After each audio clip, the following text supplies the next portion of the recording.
even with incredibly large demonstrations, things like, the Iraq war protests that happened just after September 11, when a lot of people were saying, no, we do not want to go into the Middle East again. Right. We're done. We're done with Uncle Sam. Please don't involve us anymore.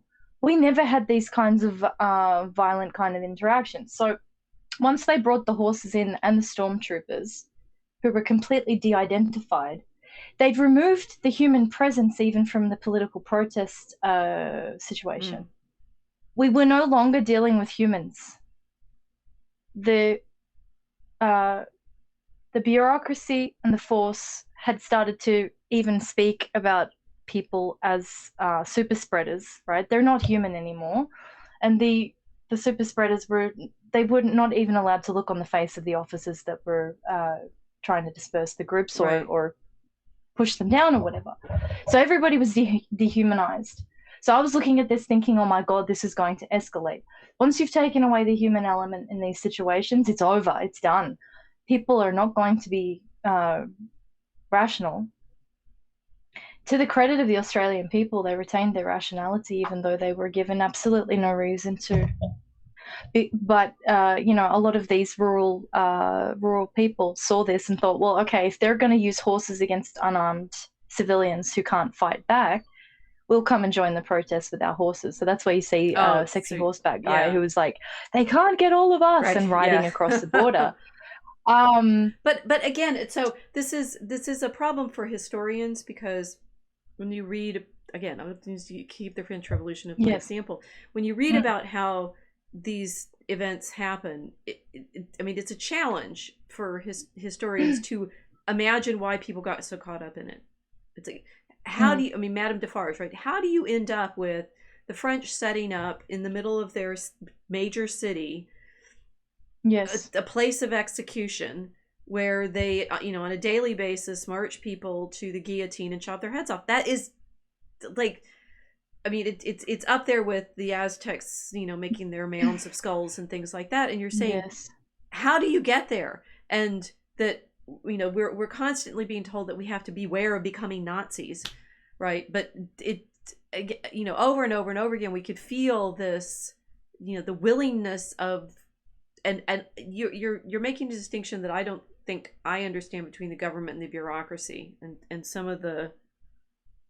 Oh, some of the um, chats wondering about that as a problem. But if you could, but there's the yeah, sort I'll of I'll make a distinction. who is actually behaving how in all of these situations, because the French, it is the sort of Tale of Two Cities sort of version of the women sitting there, the tricotes or whatever they are, sitting at the Mm. guillotine, watching the daily executions of the enemies of the state. I mean, like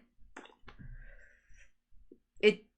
It's total war without frontiers and dehumanization. But the thing is, the point about the French Revolution, it was all very Yeah, bureaucratic.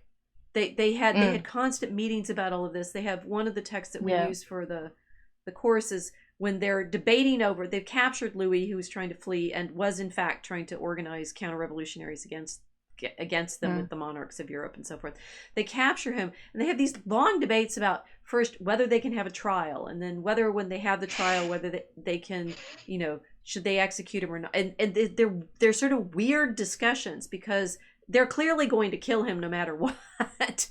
But they mm. have to make sure that they vote correctly for it. The kind of it's this I mean the bureaucratic assembly level democratic insanity of procedure. They're going Mm. to go through all of the correct Oh procedures. yeah, yes. Well, procedure's not human; it's mechanical. Mm. I mean, this is how they assuage their guilt, and for being complicit and for colluding in human destruction. Because you say, okay, I was following orders, I was following the procedure. We did everything in a committee, so it's okay, right? Right. If it was rape by committee, would it be okay? People in these bureaucratic mindsets tend to get into this headspace, which is why I'm saying it was a bureaucratic Okay. tyranny and not a governmental tyranny, because our members our members of parliament, they're the government. They've been elected. We haven't elected the bureaucrats. They're just there. Okay. Our elected members of parliament did debate. They debated publicly. Some of them were obviously absolutely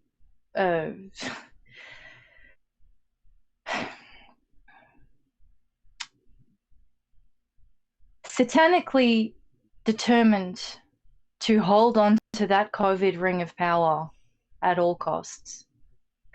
Others, they stood with their people. But that's what I'm talking about in terms of like blaming the government. Mm-hmm. That's your elected parliament in terms of how it works in the Commonwealth of Australia. To blame them, you can't. If they give an order to the bureaucracy that's illegal, the bureaucracy has a legal obligation to refuse it. So we were all given immoral and illegal orders. I think the maxim in law is, the precedence of what's permissible by law is that if something isn't constitutional, by definition, it's illegal, and therefore you can't enforce it, because if by enforcing that law, you're breaking the greater law, then what you're doing, you can't do it. Right. So Australians sort of forgot this because everything became about process and procedure instead of thinking, hold on a second, are we operating by rule of law? Which in my mind, now that's the rational process, because law and the rule of law requires rationality and an understanding of the human being as a whole, complete person, not as a unit that can be shuffled around in a kind of mechanized industrial factory system. The bureaucracy here spoke about everybody in that numeric, statistical, industrial, right, and process, assembly line way. And so when everyone started to think about everybody else like this, well, that's how suddenly everybody started to get very scary. Because it's not people that aren't following mandates. It's potential numbers. It's potential numbers, right? It's like it's the statistics of the death that have to turn everybody into numbers, which de-identified. Yeah, they were matriculated. I don't know if that's the right word. It's probably not the right word, but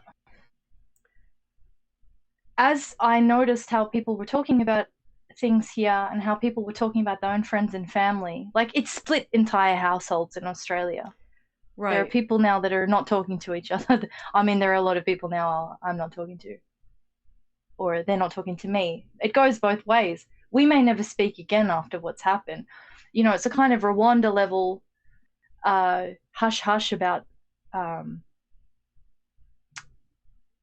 everything that happened, but essentially it was a tribal kind of element to it as well. Well, it certainly had. In the States, we had. Families got broken up in the same way that happened in the Civil War, in the sense of, some people would be saying that this is nuts, and the other people could say, no, you must do this, otherwise grandma's going to die. But I like what you're getting us to. So the chat is interesting. Samuel H. Bureaucracy is evident here in QLD, Queensland, where the chief health officer became governor. Yes. Queen King's rep. Mike is saying wearing masks aided in the dehumanization. Yes, I mean we did the memes. Yes. So what I'm recognizing is when we collected the memes, which I'm showing as we're talking, it's like all about the vaccines and the tests and the nonsense, and I mean we in this community were always pretty clear that something else was going on behind the. I mean, there's the physical medical shenanigans that they're playing, and to the degree it's depopulation or whatever, but what we're trying to express now is the feeling of how it never could have happened if the people hadn't been going along with it. No. And no. Everybody that chose to mask that didn't need to helped it to happen. Right. And that's because suddenly there were no faces, which means there were no people. There were just masked blobs. it affected everybody's psychology to only see this for the best part of 2 years. Yeah.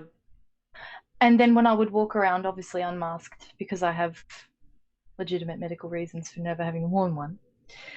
You have legit. I mean, yeah, you're human. I mean, exactly. Yeah. Yeah. It's a religious requirement for me to breathe.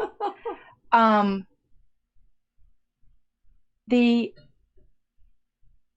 nervousness was unsettling.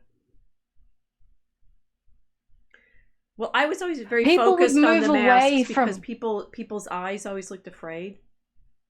There was, I mean, it's like the number of terrified. conversations I had with people, and they, I mean, I might be being me, and they maybe have reason to be nervous, but I felt to me like they'd be afraid no matter what, right? That there was just this fear, Yes. fear behind the mask, and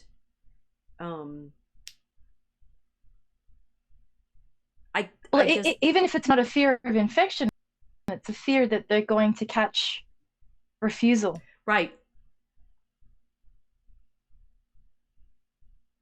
To be associated with somebody who refuses. That's dangerous in French Revolution conditions.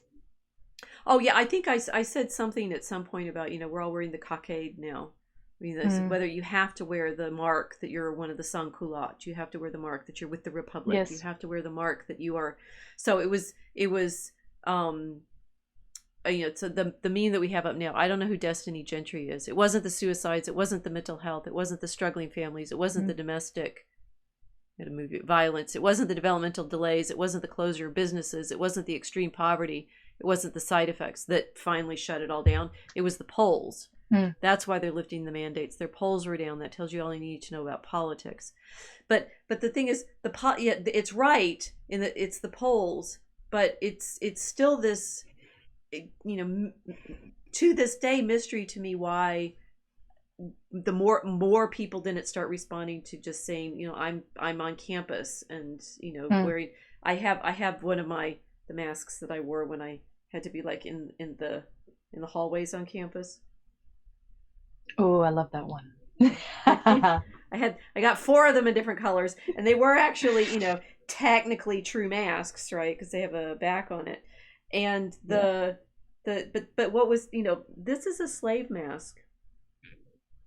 And although because of the beads and stuff, it prevented my face from being fixed, right? I recognized that having the movement on in the beads was actually helpful. So it meant that whatever I was doing, I was still alive, whether as opposed to fixed, that flat fixed face that you get when you're covered. Yes.